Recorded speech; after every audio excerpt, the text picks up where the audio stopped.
Yeah. Good afternoon, ladies and gentlemen.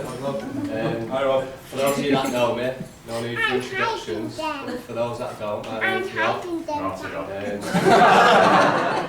Stephen's best friend and long-suffering. I'm going to hide them. For the last 23 years. I'm going to hide them.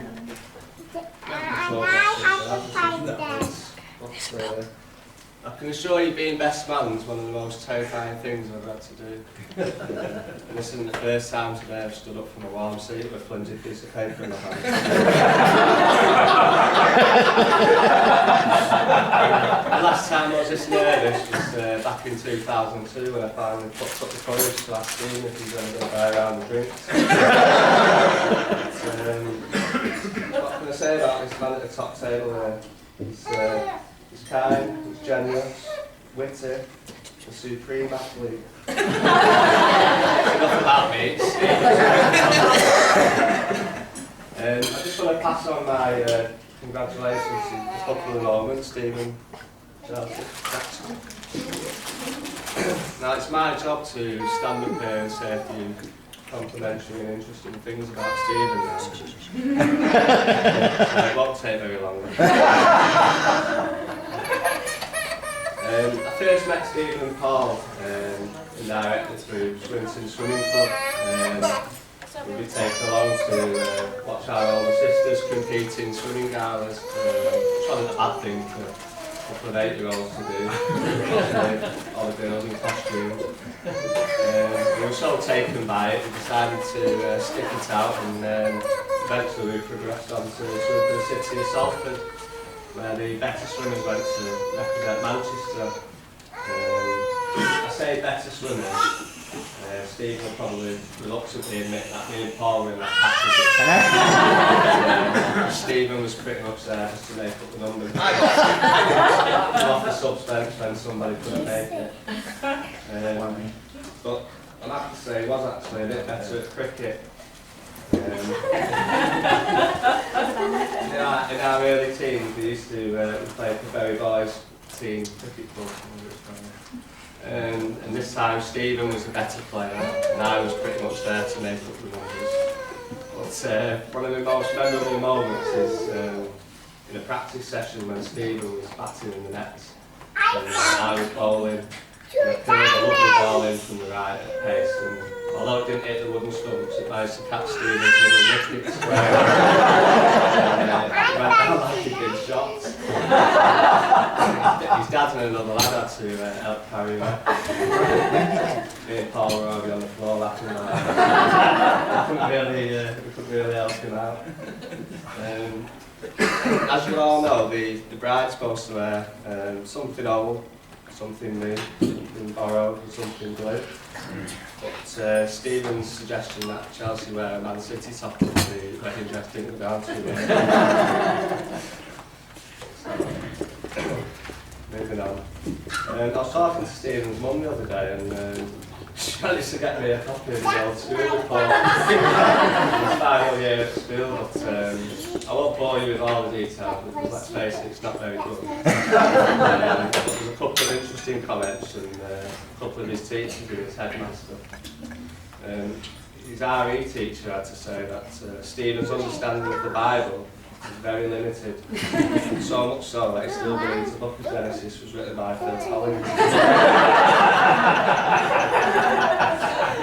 His maths teacher said it's very frustrating trying to teach Stephen maths, because the only time he pays attention is when I mention the word pie.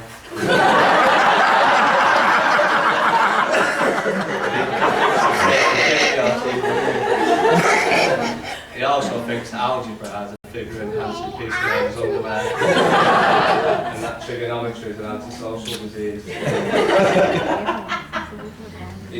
His headmaster said Stephen's an ideal pupil who excelled at most subjects. Misread that. Stephen was an ideal pupil who excelled in most subjects.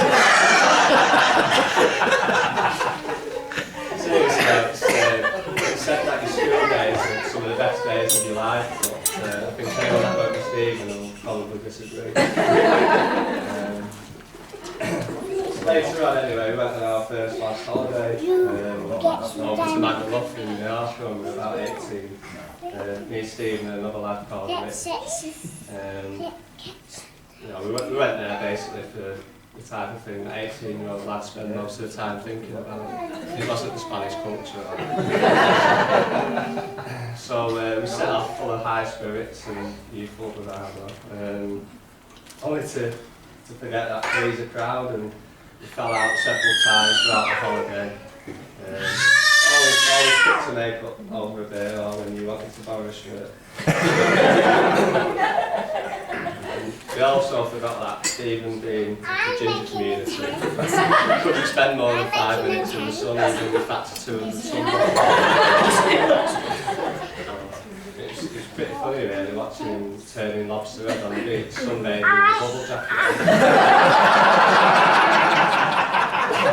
We actually had people coming up to us saying, "Can we take your photos?" So our friends back home, "How you lot save money on Amber?" It's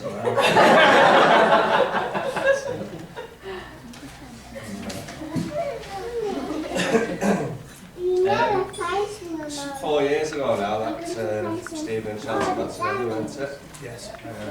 Purely by chance, as Stephen was on holiday again in New York.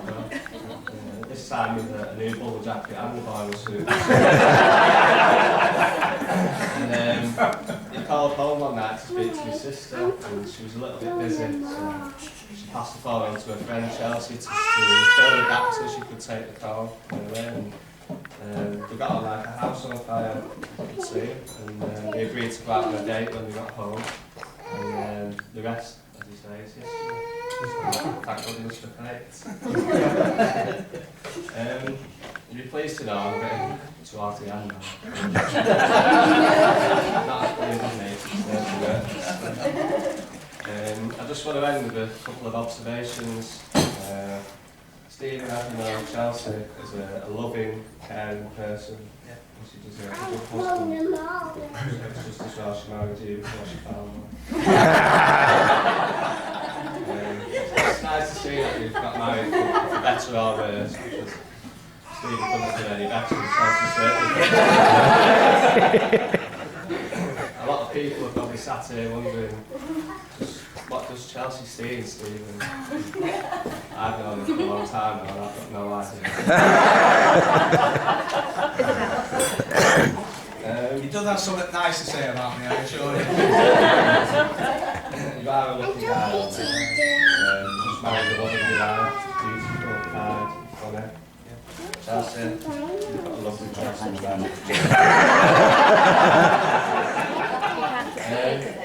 Ladies and gentlemen, I've been having a bit of fun at Stephen's expense for the last few minutes.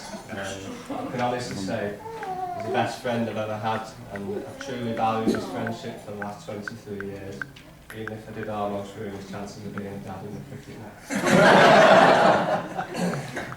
But I know he and Chelsea are going to be very happy together. He'll make a good husband to her, a good dad to Lucy and baby Olivia. And then he'll live from Jackson's back in time to so it just remains for me to ask you to all be upstanding, raise your glasses in a toast to the moment, to wish them every happiness.